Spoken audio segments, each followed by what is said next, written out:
three primary demographic changes are taking place in the U.S. One, the population is just growing. The second is that it's becoming more culturally diverse.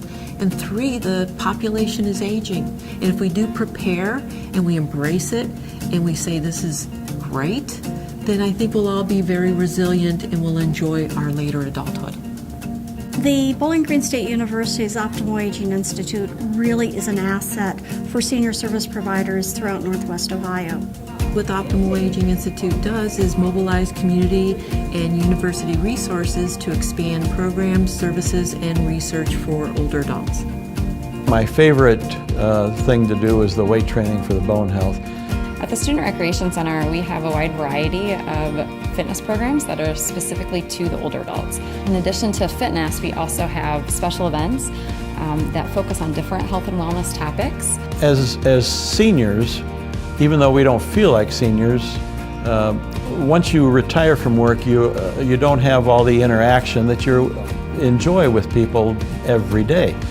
And so when you get out to these classes, when you get out to the exercises, you get the social interaction as well as the physical interaction. So you're not only keeping your body sharp, you keep your mind sharp. One of the things I think that we need to make sure older adults realize is they need to stay involved in current issues and help to address those issues. One example of how we're addressing a very unique challenge facing older adults today is the opioid crisis. And we know within Northwestern Ohio, 46% of individuals who overdose are over the age of 45. When we did some research, we found out that there weren't very many preventive programs being developed. And the OAI Institute, they were beginning to say, well, why don't we go out and start taking a look at what can we do to prevent. We found out we had to educate our seniors because they were naive about the opiate problem. So the Optimal Aging Institute, working with the Area Office on Aging of Northwestern Ohio and the Wood County Committee on Aging, we are specifically planning workshops and programs for older adults, their caregivers, providers of aging service networks, to learn about how the opioid crisis specifically affects older adults. What we're finding out with our research, these seniors will go to meetings, social meetings, church meetings, and one will say to the other, oh, I've got a pain today. And they say, one of those will say, well, I've got a pill for that. And they'll give that pill to someone. And then all of a sudden that pill takes that person. So they'll go back to that person and say, can I get another one of those pills? And unbelievably how difficult it is for them. All of a sudden they are hooked.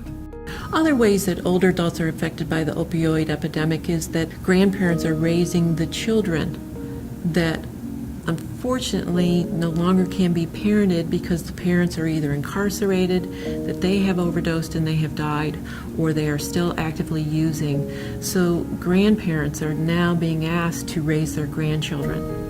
Just in Lucas County, we estimate there are 9,000 children being raised or living with grandparents, aunts, or uncles. Well, that's a financial burden, but it's also a psychological problem. And we're trying to develop programs that are informing as well as doing research so that we know where we need to go and what we need to teach, how we can support them. Older adults are also impacted by the opioid crisis because many individuals will look at older adults as easy targets for money to then buy their drugs. So older adults have to be very careful with scammers. I've known that it's a problem. I didn't realize how bad of a problem it is in Ohio. That's what struck me. And the other thing I learned today, so far today, is that I didn't realize that it is a problem with older adults. That was news to me. I thought it was a younger problem. I think what's really interesting about these kind of institutes and why BGSU is invested is it really brings together researchers, practitioners, community members, and creates a space to really think critically about things we all care about, which is aging successfully, caring for our families, and thinking about how we build a vibrant region for older adults. Our goal is that older adults can age reaching their full potential, and that's what we define as optimal aging.